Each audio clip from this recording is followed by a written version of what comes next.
Welcome back. And today I do have a special guest, Nicole Giuliani. And Nicole is one person who is coming here to share from her sweat, tears, and frustrations. I like to call it School of Hard Knocks. She's gone through life, seen the ups and downs, struggled through a lot of things, and somehow has managed to build her career around helping people through the same issues that she's gone through. Today, we're going to talk about how do you break the cycle of patterns that you don't like in your life. Often, more than not, we see a pattern year after year after year, and we cry through it, we complain through it, we mourn through it, but we never fix it. You marry one guy and the guy cheats. You marry another guy and the guy cheats. And you wonder, like, why don't men want to take care of me or commit to me? But you marry another guy only to find that you're on divorce number 10 and you're like, what's going on? And finally, you go, it seems like the lowest common multiple is right here looking in the mirror.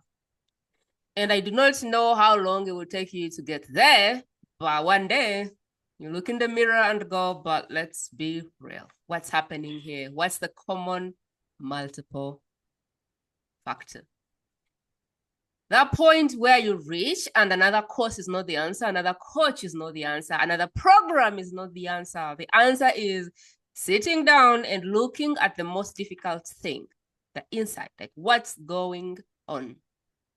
So if you are the kind of person that you want to create your best life and you want to eliminate any patterns whatsoever that you do not desire, this is your conversation. If I were to tell you about the qualifications of Nicole, I would sleep here. But she's been doing this for 5 years and she has like a full bag of tools, including being a master NLP practitioner. And I hope I'm saying those things right. But she has all the tools, all the things, plus the tears, the frustrations to take you from confused to this is the problem, this is the root, let's cut the root and set you free. I'm going to interview her through her process. She's created her thought leadership. She's helped countless clients. She's certified people to do this work. And so if there's anyone qualified to have this conversation, it's Nicole. I'm going to interview her through the work as I also understand it as we go. And my hope is that you will see that you're not alone and somebody else out there really gets it. Somebody gets where you are. And if you're ready for help, there is help. That's the premise of this conversation. Nicole, Yes, welcome to the world's best kept secret. It's my honor to have you today. it is my honor to be here. I appreciate and just love your presence and the space that you're creating to have these conversations. So I appreciate you genuinely and excited to have a conversation. I cannot wait to get in. But before we get in, what is it that I said wrong versus what did I miss? Let's first catch up there because I say a lot of things, and sometimes the speaker is like, oh my God, Prima, that is not that. So let's first level up. What is it that I said wrong? What is it that I missed? And how can we make the person who's listening understand what they can expect out of our conversation? You did great. You did great. I think what people get hung up on is that NLP, that acronym. Like, what is that? And Mm. it's neuro linguistic programming. And, it's the language of the mind that creates our reality. And as a trainer, I traveled, like I said, all over the country for 5 years, leading seminars and teaching people personal growth and development, how to do this work and to certify them so they could go out and help others as well. And I've been coaching for almost 7 years now, doing one to one. So I've done one to one, one to many. And it's a great passion of mine to be able to serve and help people to mm, learn. A lot of people don't know what they don't know. And I think what I can bring to the table for them is how to bridge that gap. Because a lot of people go, I don't even know. How do you do that? And so Mm. that's where this is can be a really fun process in working with people is to give them the tools that they're not reliable on me, that they too can be able to take these things, digest it, and apply it to their life day to day. So just to kind of echo what you said, you did great. And that's just a little bit more expanded on what I do in serving and working with people. I would love for the person who's listening to get a picture of what needs to be happening for me to know that this is going to be my conversation, or what's the range of problems that this work can solve, or what's the ins and outs. Like, how do I know my problem fits within the context of the work you do? What is the range of the Yeah. problems that we can solve with the tools you have? Right, great question. And there's that great saying you got to niche and because you can't save everybody, you can't help everyone. And the biggest thing is, people gotta want the help. You can't wave the magic Mm, wand. mm, And really who I tend to work with is people with in relationships to themselves and how they relate to others. So a lot of times I'll work with people who are navigating a relationship. They don't know whether they should stay or they should go. And they mm, just don't know how to posture some of those conversations. They don't know if it's them. I'll work a lot with people who are in their leadership and they're almost feel like they're taking such a big load, carrying so much weight with everyone around them that they don't know or have healthy boundaries of how do I take care of me, fill up my cup. So a lot of work that I do is, it's like the great saying, put your own oxygen mask on first. So for the mm, listeners, though, it's if you're feeling that it's like the weight of the world. Some people will use the word compartmentalized. They're like, I take work home with me. I take my relationship into work. I kids are a problem and it takes so much of my time and I don't know who I am anymore. But I would mm, say it's the first two. It's either relationships are following you and showing up in work and you can't focus, mm. or vice versa. Work is on your mind 24/7 and you can't even be present for the things around you. And people feel lost. They feel heavy. They feel the weight of that. And they're stuck. They don't know what to do. So most of everyone who's listening is someone who's stuck, or they are plateaued, or they're unfulfilled, or they're unhappy, and they have no idea why. They don't even know where to look. So are you saying your work is mostly relationships as in couples, or are you saying it's relationship with self? Or could you help us understand what really gets us stuck? What gets us to go like, I don't even know where to go next. I don't know if to stay in this marriage or if to leave. I do not know what brings that state of being stuck, if you were to take us a little bit in the weeds and help us understand. Because we might be stuck and we've read 12 books and nothing is happening, and we've gone to seminars and nothing is happening. And we've gone to all the things we can do as human beings, and we're like, okay, we're done here. Our hands are up. What else? Take us there. Yeah. Like, help us understand that point where nothing will save you until you stop and go, yeah, let's look somewhere else. Yeah, a lot of times clients will come and they'll have the realization that their emotions are out of proportion, meaning they will react to the salesperson on the phone and they're like, geez, they'll Mm, have road rage. It could even be that. It's just they don't have a channel. Even their anger or their frustration just comes out. They notice that they're drinking. I know a lot of clients come to me. I picked up the habit of smoking and drinking uh, mm, to numb out. And it's deep down, if they really sat with it, they know what they're avoiding. They're avoiding looking at themselves and going, this isn't what I want in my life. And it can show up, like I said, in the relationship where they don't feel connected with their partner. It feels like there can be in a relationship with somebody, and yet they can feel the most alone that they have ever felt in their entire life. So if you're in a relationship and you're like, I feel very alone, majority of the time, I would say you're stuck. I would say it's time to reach out to somebody to get some help on that. I can't tell you whether you're going to stay or go. That's discovery. When I work with people, I don't typically work with the couples, and I say that a lot. I said, if you want your marriage to work and your partner wants it to work, go see a counselor. But I can help you in your part.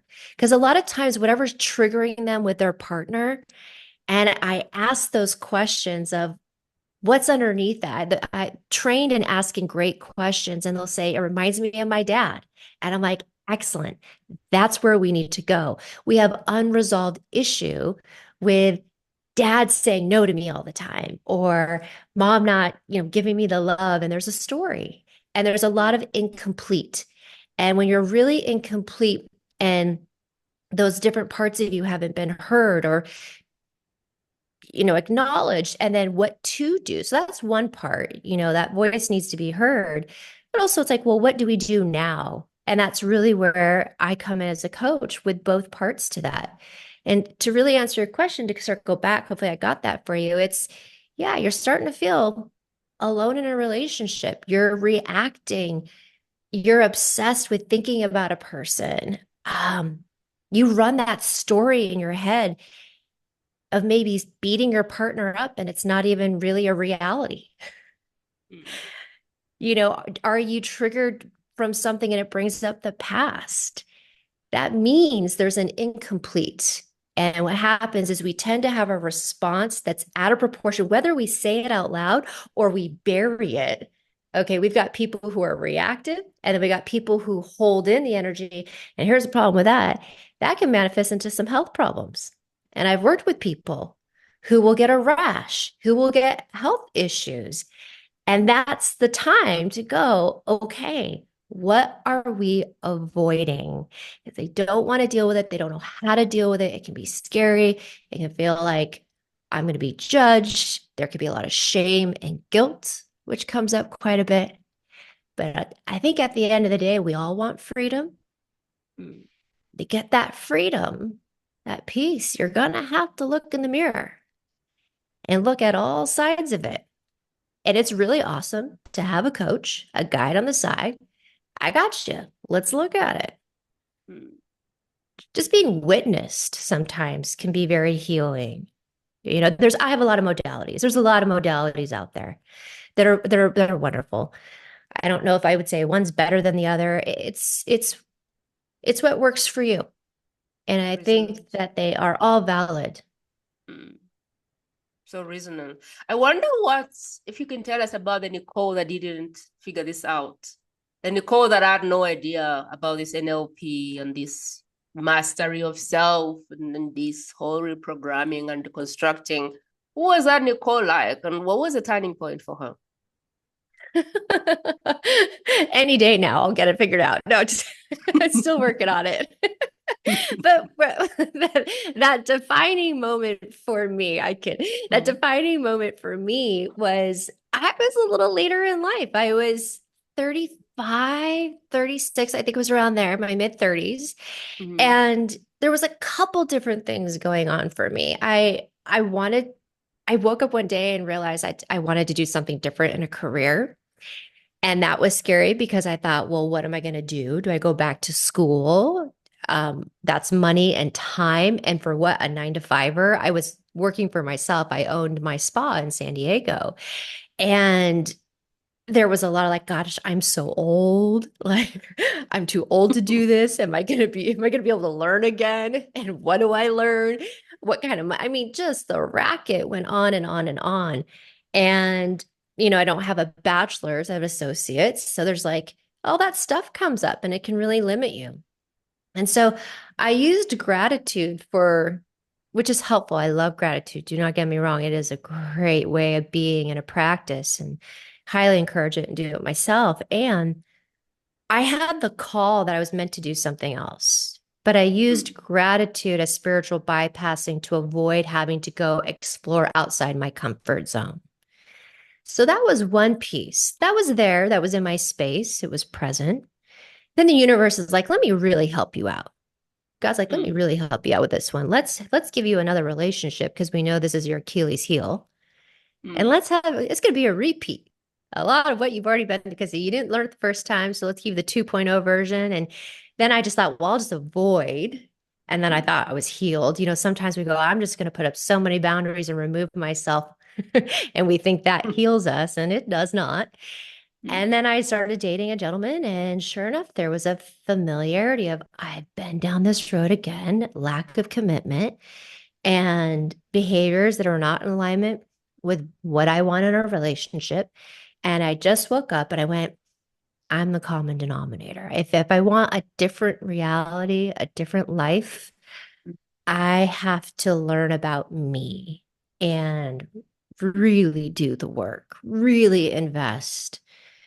I didn't need to spend any more money on going out to dinners or travel, which I love travel. It really does a lot for me. But this was a serious commitment of, that those are all great and they're short-lived, but I'm with myself for the rest of my life. Every day, 24/7, I'm with me. Mhm. And I said, I got to sit here and be with me. And I didn't know what I didn't know, but I had the Mm. desire, and I think that was key. I had the desire, that a burn of, I want to know more. There's something here. And it takes courage and to be humble and brave because it can be very uncomfortable Mhm. looking at even those parts within me, recognizing how I've showed up. And that really was my drive. And I went to a training, was my first step because I'd read books. I had a coach for a little bit, but nothing like this. And I went by myself. I didn't tell my friends what I was doing. And I went there for 4 days and I was on my birthday. And I was like, this is my birthday present to myself. Like, I'm going to Mhm. invest in me. And that really, I just kept taking the next step, even though I was like, I don't know how I'm going to pay for this. But I tell you what, I will bet on me always because it is worth it. And that's really what began the journey. And I went all in with it. And then it just became, ooh, I want to help others with this because I had my own transformation. Mm. You remind me of a coach who used to say, invest in yourself because you're not a gamble. You remind me of that. As you're explaining, you talked about a spiritual bypass. I've heard about it, but I've never really understood what that means. Do you mind explaining a little bit what a spiritual bypass is? Spiritual bypass can, and I'm gonna do my best. Other people might have different definitions of this, but I think it's good to give an example that sometimes people will just sit Mm. instead of action. Mm. And they'll say, well, I'm waiting for a sign, or, I'm just going to meditate on it. And that sounds lovely.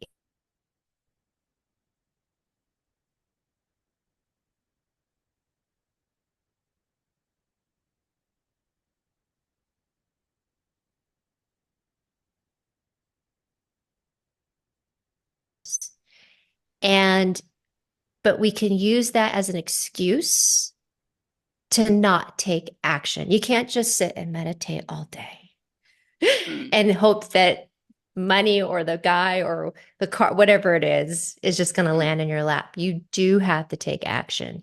And sometimes people will use, I'll just say, interesting excuses to Mm. avoid doing what it is that needs to be done. It may not be what they want to do, Mm. but there's a difference there. More like trying to take a shortcut. Try to take a shortcut or an excuse to wait or avoid or yeah, Mm. absolutely.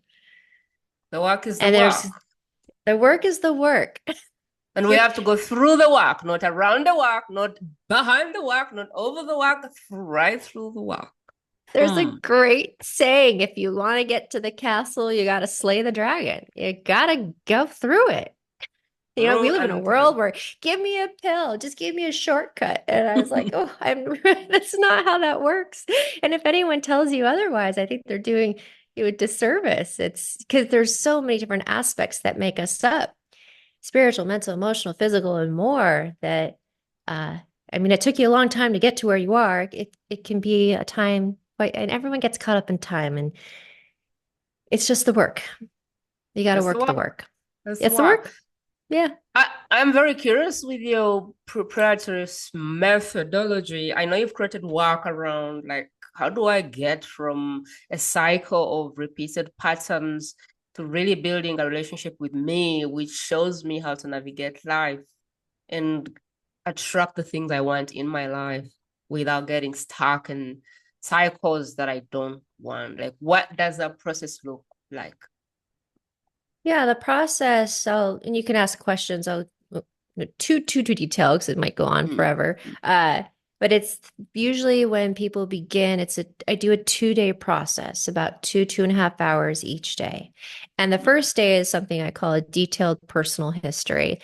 And that is the time where, all right, what's the area of life that this is the problem is showing up. I do got to get them somewhat focused. And they usually have an idea, like it's showing up in career, it's showing up in relationships. Okay. Mm. And then I start to get, okay, why are you here? What motivated you here? And I start to collect all these buckets. And it's the way I set it up with clients, it's a very free flowing. I'm going Mm. to ask a lot of questions. I have a highly trained ear, and I just start listening for stories and patterns. I have studied the language, the structure of language. So I know what to listen for to either go deeper or, hey, I've got enough. Let's go somewhere else. Where else has that shown up? How did that show up with mom? How does it show up with dad? I mean, I'm listening. Where does it not show up? I mean, that's my expertise in my training is I know how to go just down the path and they get to speak very freely. And I know it's funny. Sometimes I'll get clients and they say, well, my mom and dad were doing the best they could. And I said, I know that they were, and that's a great place to be. And in this time with you and me, it's okay. You get to just let it out. You know, that part of you that when you were younger that didn't quite get it and you were upset, like those emotions need to be validated. They need to come out. They get a Mm. voice, right? Mm. So you can start to find the patterns and start to find some of the limiting beliefs. We have these experiences in life, and we can make a decision like that changes the trajectory. And we'll be so impacted by outside influences that as kids, we don't know that there's other ways. We just don't know. I mean, we really are impacted by the immediate people around us. There's Mm. no blame to them, but we've got to look at it. We get imprinted by how mom and dad handle money, how they were loved each other, how did they respond to each other, to you. I mean, it's a lot to look at. So that's my job. I dig down deep. They just get to speak, and it's really cute. I always say I'll start telling some stories, and it's very intentional. I'm a storyteller, speaks to the unconscious mind. And I said, you're allowed to interrupt me and go, I just had this memory. I go, every memory, every weird thought, well, nothing's weird. It's relevant. Bring it to the Mm. table. That means it's like we're opening up all these little like Pandora's boxes within you. And that part wants to come out and say something. So it's really a dedicated time to do Mm. some serious self exploration. Yeah, that's day one. Day two, then I get into release work. I use some of the modalities, proven modalities, energy work to start reprogramming, releasing from the bodies, mental, emotional, and physical, and energetic. Mm. And I call it like a little tune up. It's like getting an oil change. So it's a nice start because then I have a lot of background on them. And then that way, when we go into coaching, I can start to look at, all right, now we know what we cleaned up. Here's the goal, what we're moving towards. If things start to come up, it's here's how we pivot. Now we get to hear, okay, is that a pattern? What did we learn from it? Because the whole idea of coaching from there on going forward, I'm going to be Mm. sharing some ideas, some information. You're going to take that information and you're going to apply it over the next week. And then our prep form beforehand, you're going to self reflect. Do you know how many people don't self reflect? And that is an overstepped skill set, overlooked skill set. And it is valid to wisdom and learning is to reflect and reflect with a mindset of, what went well? What didn't? How could I Mhm. improve on it? Because a lot of times people want to stay in the, it didn't go great. The how can you improve on it gets you over the hurdle. And a Mhm. lot of times on our calls, we'll do role plays. I can't tell you how many times I do role play. How, because a lot of times people actually don't know how they would have liked to have responded in certain situations. So that's where we get to recreate. We get to recreate, utilize your current situation while we're also recreating some things from the past that cleans up. Your mind does not know the difference between real and imagination. So, role playing that, you now have a memory and the capability and the capacity to handle some of those situations that you weren't able to handle before. And then we get Mm. to start to see people start to show up, and it's so fun. I save all their wins. So, on that form, what's a win, went well, what didn't. And I've got some awesome stories. So I'll save those in their file. And at the end of our coaching, I send it to them. So they get to see how far and the progress. Because a lot of people go, oh no, it came up again. I'm spiraling backwards. I'm like, no, you're not. It just means we get another opportunity to look Mm. at it in a different way, get back at it and go at it again. So that's where the coaching comes in. And it's really fun. It's really fun to witness people because they will at some point Mm. notice that they are showing up differently. And what's really cool, we're not dependent on this, other people in their life will start to comment, wow, you really handled that differently. Ooh, I can really notice a change in you. And that for a lot of people seems to feel like quite validated, although we are very much intrinsically Mm. motivating. They know it themselves. And it's a nice little boost when other people notice it. Certainly not dependent on that, but that's what we do. Okay, so detailed history, everything comes out. Who knows how, but everything comes out. You begin to pick up the patterns, what's coming up over and over, but that's you, like customer has nothing to do with it. It's like you like scanning and going, okay, there seems to be a pattern about bam, bam, bam, bam. And then now you do release work, releasing what doesn't serve so we can make room for what we need in, and then recreate. Now that we've Mm-hmm. released, what is it that we need to create? Let's start to create that. And then taking inventory of, is it what's working and what's not? Or what are we taking inventory of? We're taking inventory of what was their energy levels for? Do they have energy for? Because what's important to you, you'll actually turn on your RAS, the reticular activating system, which actually gives you a little energy, and you start to Mm. create. Because you're right. The first part is let's clean out the closet. Now it's like, what do you want to go shopping for and put it in? Mm. And it doesn't Mm. mean that old stuff from the past still can't come up, by the way. And as it does, that's great. We just do some release and we pivot. It's constant thinking and pivoting and looking at what's working, what didn't, what do we want to create. So, I think I forgot your question there. What is it that we want to create? Is that what you're focusing on? You said we have to take inventory. And Mm. I'm wondering, is it inventory of our new responses? Is it inventory of what's working and what's not? Like, what's the inventory that is being taken in that moment after we've taken out everything, decluttered, and installed some new seeds? Like, what are Yeah. we watching out for? Because maybe the seeds are too young to even be seen. I don't know. Yeah, a lot of what people, I could give some examples here, is Mm. how they're responding because people tend to have been super reactive where now they're responsive and they're very excited like, oh, I was able to pause. Like I could feel it want to creep up that anger, but I was like, oh, you know what? I get to choose to turn this around right now. Where before they would have been so triggered from the past and just snapped at someone, yelled at someone, whether it's their kids or someone at work, and just been blah, their partner. And Mm. now, because a lot of people just like, I don't like being that way. I don't want to be Mm. that way. And they're Mm. like, I actually feel like I like who I'm being. I remember at the end of one coaching for 6 months, a big thing with him. And I asked him, when we were coming to a close, I said, so how do you feel? Like, what's going on? He goes, Nicole, I love myself. He goes, I actually really true. And that sounds weird for some people to say, and it was for him. And we were crying. It was amazing. I had another woman who she would have historically dated the same guy because they were fun. And now that she's very clear on her values and what's important, she's like that same person 5 years later would come back in her life and she's like, oh, this is such a test. And she goes, he's just not in alignment. And I could speak up and say, no, thank you. And Mm. I wasn't all scrolled up around it. I could date another gentleman where I had a couple dates with him and I went, he's still in the middle of something very heavy. And her pattern would have been to rescue him. She Mm. would have been to, I can rescue him. And she said, I'm going to end this because I know my pattern and it would not be doing myself a service. And I'm just on this path of growth, even for myself.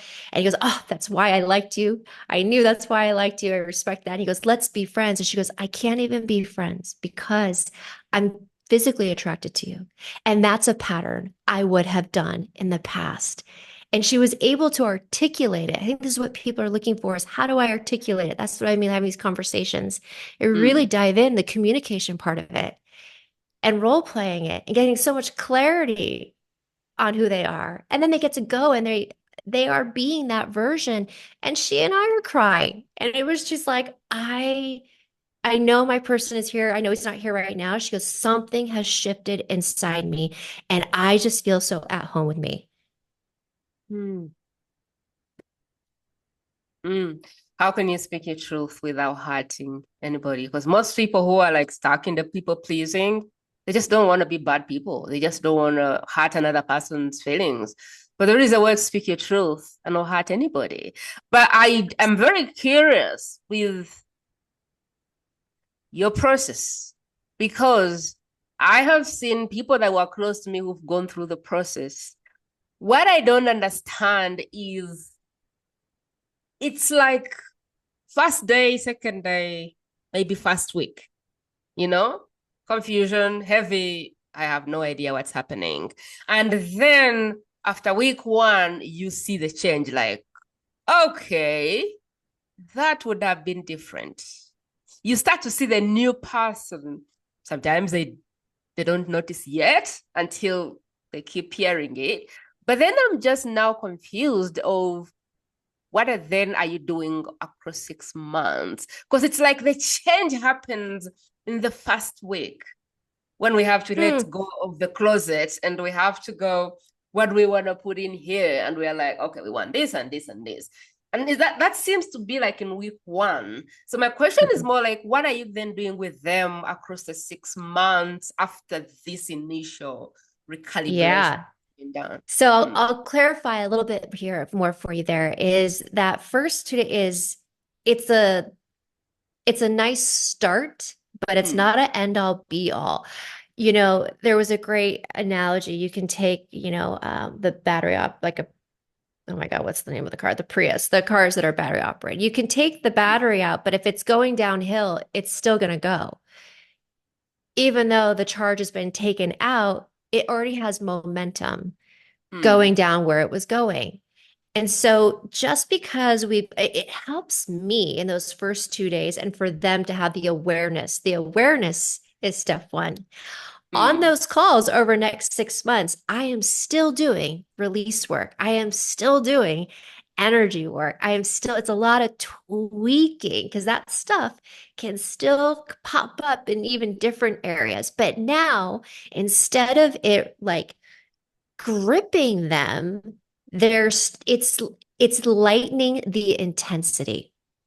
Mm. It's lightening the intensity until we start to get it. And guess what? Other things will pop up. I got to focus them on the area that we're working on. But there's a saying, wherever you go, there you are. How you show up in one area is how you show up in all. Then they start to have this awareness of like, oh my gosh, I do it here, I do it there, I do it here. I'm like, great. How can we take this same new strategy And and apply apply it it for over into them. that life? So Mm. I've never run out of things. I think people are like, I don't know if I'm going to have anything to talk about on the call. I'm like, oh, yes, we will. Oh, always. There will be something for us to look at on the call. And in the hopes of just the tweaking and looking at it. And so during that 6 months, it's more of a spread out version, I guess you could say, of the first two Mm. days Mm. to continue. It takes momentum. You can't eat a salad once and go, why didn't I lose 10 pounds? Mm. Like it's consistency. And it takes repetition for someone to keep looking at their life in a different way. It takes repetition to rewrite that story. You can't just rewrite your story once and go, okay, I'm done. What's next? You got to go out and try that on. Practice Mm. it. Repetition, Mm. repetition, repetition, tweaking, tweaking, tweaking Mm. to be that new version of yourself where it just feels like this is who you always were. Mm. It's like losing weight and waking up one day and everything is so saggy, you decide to just empty the wardrobe and put in new clothes. And then you're trying on this denim and you're like, okay, I have to get used to this. It's like you're trying on a new size. So what I feel is like that time for accountability, for inventory, for just making sure those things that you've planted stick around and it becomes maybe a new culture, a new lifestyle, because it's possible that you can just flip right back. Is it? I don't know. Correct. You got it. Absolutely. That's it. Wow. What is it that we need to talk about for this conversation to be complete in itself? Like, what is it that if we didn't bring up, this conversation would be, yeah, we didn't talk about that, so I didn't really feel the conversation. We got a good amount out there. I think I would just add that we touched on it a little bit. You've got to be willing to do it. You've got to be willing to show up each week because excuses can happen, kids or this, and it's really an investment of your time. People will get like a little bit of momentum and they might think, oh, okay, I'm good.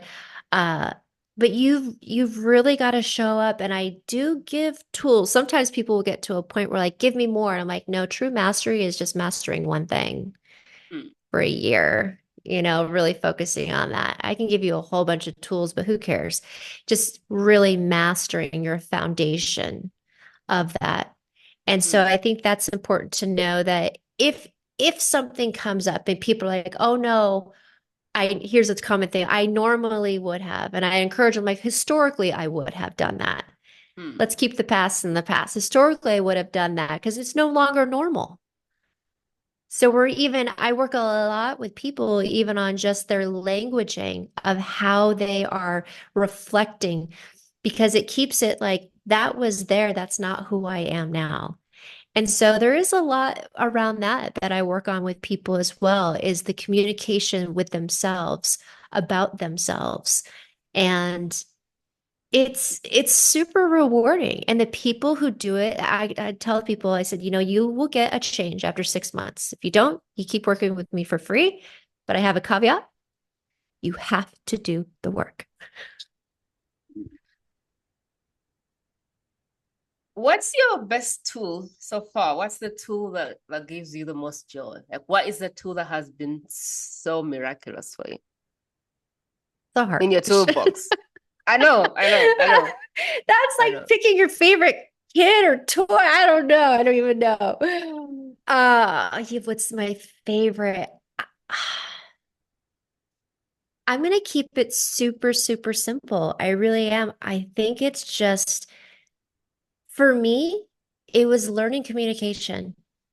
It was like you said something a moment ago. I think a lot of people are afraid of hurting other people, being mean. They don't want to be seen as not nice or unkind. And you said something where you can still speak your truth without hurting other people or feeling the responsibility if they took it a certain way. And I think that mindset for me was a big, big shift. And I see it with other clients. It almost just releases some, I'll say that intensity.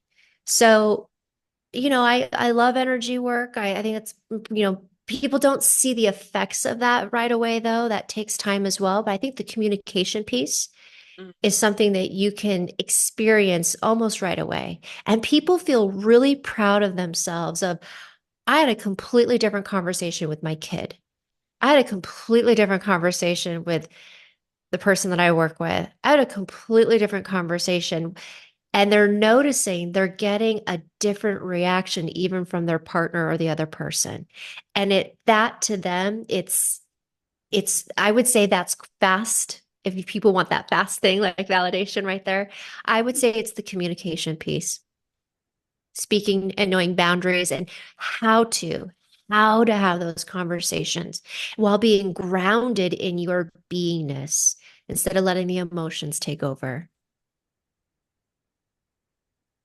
What's the difference between, I know you said you don't do therapy and all of that, but what I have experienced is that when people do the work that you do, this timeline and energy and all of that, the relationships as a result shifts.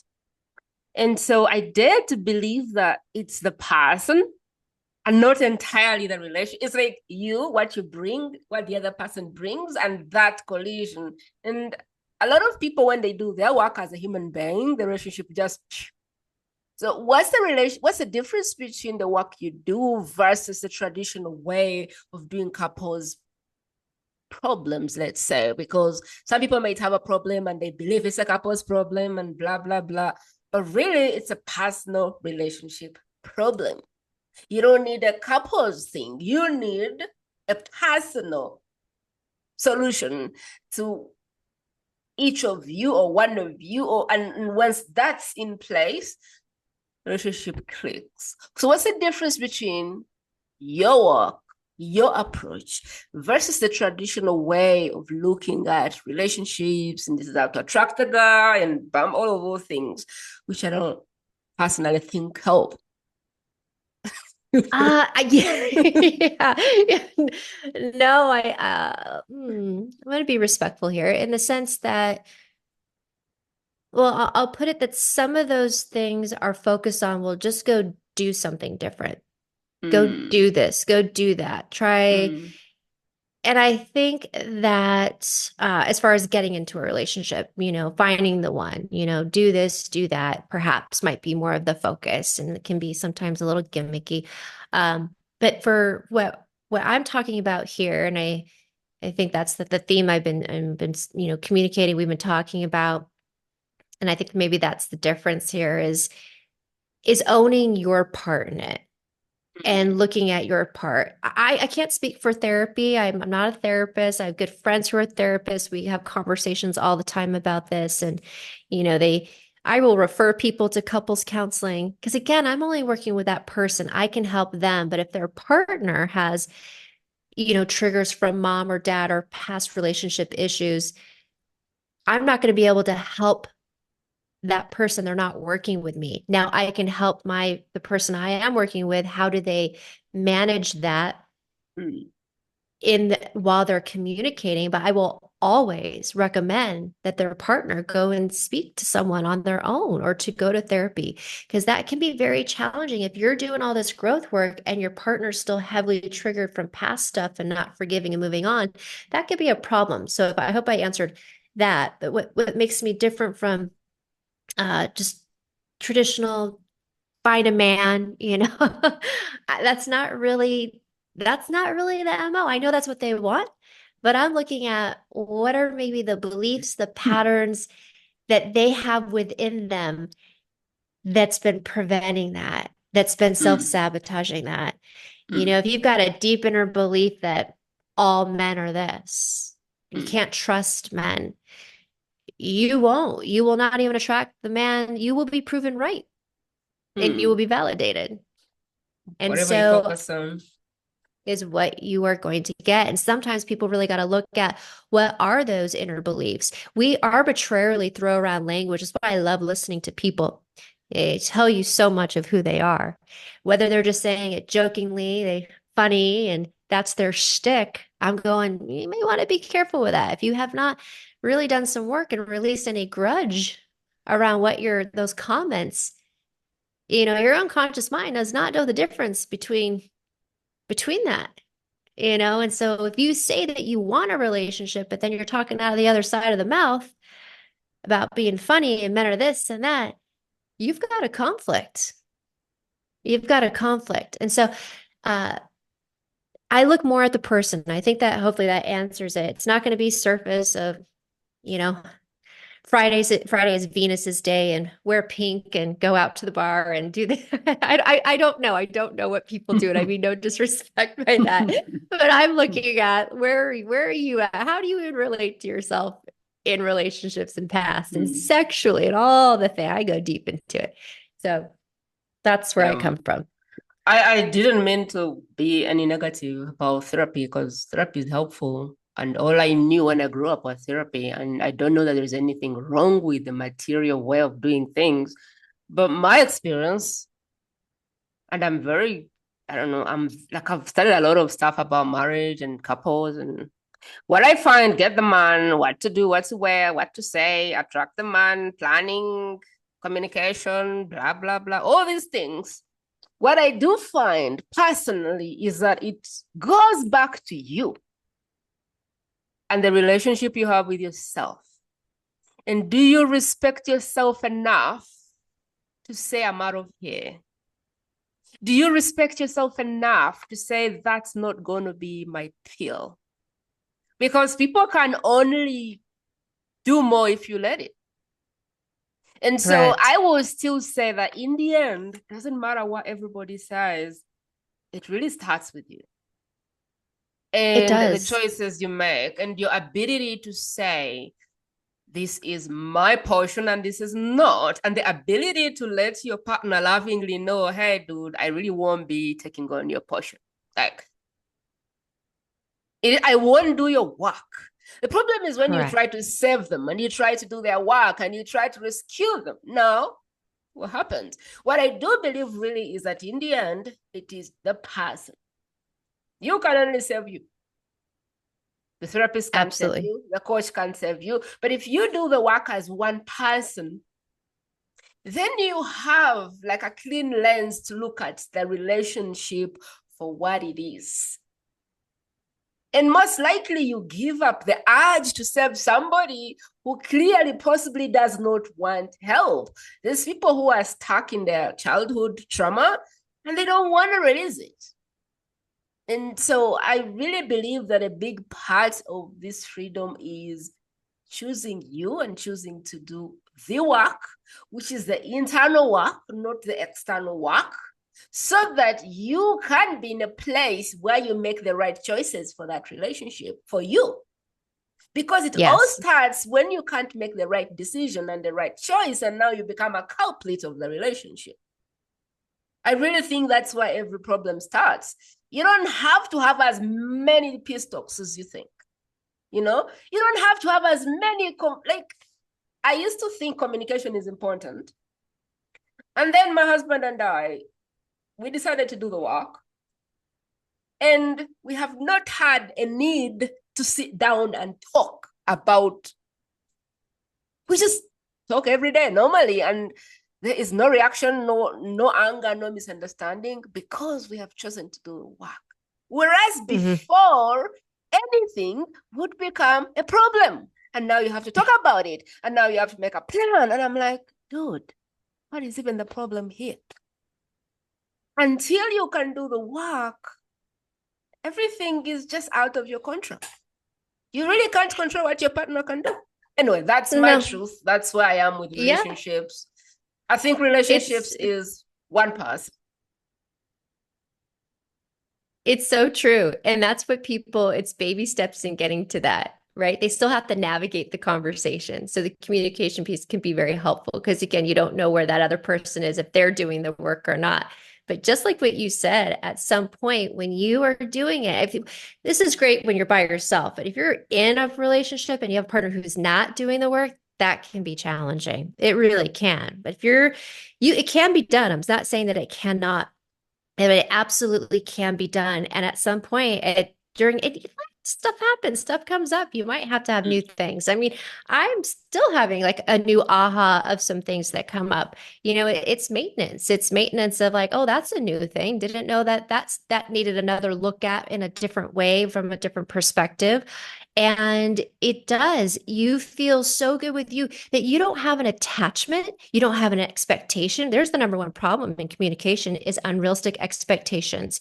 You didn't respond the way my model of the world. But when you start to realize that everyone can have their own model of the world, then you even understand what model of the worlds even mean. And that everyone has a different set of value systems that they're looking through. Can you actually be flexible and respectful? You don't have to agree with it, but you can be accepting that that's just where they're coming from, can absolutely reduce your charge and going, that's just me. I think that's the beauty of it. Knowing who you are, knowing we live in a diverse world, which makes it exciting. That helps us to learn. But can you be okay with the diversity and still know who you are, what you want to say yes to, no to, without making other people wrong? We live in a world of that's right and wrong, good and bad. And to the universe, it just is. And to Yep. really get that concept, though, takes work. And It does. we can theorize about it. I know other people can read that in the book and go, oh, that's good. And then it's another to really have an experience of it. and know in your soul, like, oh, that was just for me. I'm Mm. good. I really hope that if anything, that we've delivered what the relationship with self can offer. I think it's a gift that everybody needs, deserves, and should get. The moment that relationship is not intact, everything else can be a movie. Mm-hmm. Everything else can be chaotic. But if you begin with you and you do your work, I guarantee you, when you go in the world, you make different choices. When you go in the world, you have different reactions. When you go in the world, there's stuff you just won't take up. Like you won't take up people's whatever it is. You become an observer instead of becoming an absorber. I think it's like instead of absorbing, you just observe. If anything, I would argue to do something for you. I do not know what. I'm always doing the work myself, but I do not know what it is you can do to empower yourself to be in solitude and like really there, to know you know what you desire, you know what you're trying to create, because it's what you bring to the table is a problem. If Mm-hmm. what you're bringing to the table is something which is not full, and the other person maybe is bringing to the table the same, now you're struggling to drink from, I don't know. Like it's really the quality of relationship is the quality of your fights. Let's say like that. And that level of fighting or understanding is how much can you speak your truth without hurting another person, without making them wrong, because they are not. How much can you own your place without thinking that everybody else who's not in your flame of mind is wrong? How much can you see the world outside of your mother and father's programming? Because the moment you start to bring those programs in other people's world, then we have a problem because they don't have the same problem. So how Mm-hmm. can you speak your truth, stand up for yourself and your values without making other people wrong? I think for me, this is where I would end it. And that is when you're able to have a lens that is like I don't know, it's like not tinted. You see things for what they are, and you Yeah. respect people for where they are and how they see the world. And if you're You going there and someone is not ready to do the work, then have the courage to be okay walking alone if they don't want to come. I don't know. I think it's too much what I'm giving here, but yeah. Oh no, I think you nailed it. And I'll just the quick little bit. When you do this personal work, I'll tell you what, my empathy and compassion for others expands. You want to expand your external capacity, you have to do an internal breakdown to even hold that have the capacity to hold it on the outside. You got to have a bigger internal capacity. And when you do, and you look at those things and you said, and you really get those concepts that this is just where people are because you've accepted where you are and where you can use the past as a beautiful playground to do some credible work to set you up for the now and the future. And it does shift your lens. It's right. It's like having that dirty lens, right? Like a window that needs to be clean, needs to be cleaned. It's the filter. You got to remove it. And when you do that, not only that, your lens gets a lot bigger. It's not so focused. You're actually quite expansive what you can see, and you're not impacted uh, to feel all the feels of everybody else's differences. And that can be done with time and practice. Observe, do not absorb. I'll end with something which one person said, which is not everybody needs to be in your inner circle. Some people are better loved from outside. And sometimes we have to do that. Sometimes some people just need to be taken away from the inner circle into outside the gate. Maybe there's another table where they can be loved from, but they don't have to be. Not everybody has to eat on your plate. And Agree. sometimes it's what it is. Tell us about how you support people in the back. I know you have programs, you have a lot of things you do. Walk us through that and how we can get involved. Yeah, I do one-to-one coaching primarily. That's Mhm. that's just kind of where I like to do the work is one-to-one. I think people really need that. They need a confidant. They need that. And that's primarily what I do. And that's at coachnikkig.com. If there people are interested in scheduling a consult and getting more information on that. I also do speaking events. And so I love to talk about values, forgiveness, some of these tools. I got lots of tools. I've never been accused of being short on tools. And a lot of times it's just being able to share that with groups, large groups, and how to do just that and start to use some of these things to put that buffering between them and the world so they can be with themselves. Yeah, I think that's a beautiful tool as well. And so speaking, if you want that, I can do that as well. That's all on coachnikkig.com. You can send me an email. I'm also obviously on the socials. There's Instagram and Facebook, Coach Nikki Giuliani. That's really good. We'll be putting links in the show notes. Wherever you're at, you can hop in there and see where you want to start with Nikki, whether that's book a call, whether that's follow on social media, wherever places feels like a fit or aligned or safer for you. I think that is where we'll begin. But one of the things I like to ask on this podcast is, who do you know that needs this work? Who do you know that needs this message? Most people who listen to this podcast are either the people that are being called to do the work, or they know someone who is like an immediate contact. Who do you know that could use some, what is the word I'm looking for? Who do you know that seems to be running around a ring road in an area of their life? They just seem to keep running around, and they do the same thing. And they're like, okay, am I cast? Because this is the situation, the experience that we can put to a halt with this conversation. So what I would love for you to do is pause and think, who is it that would be blessed by this conversation?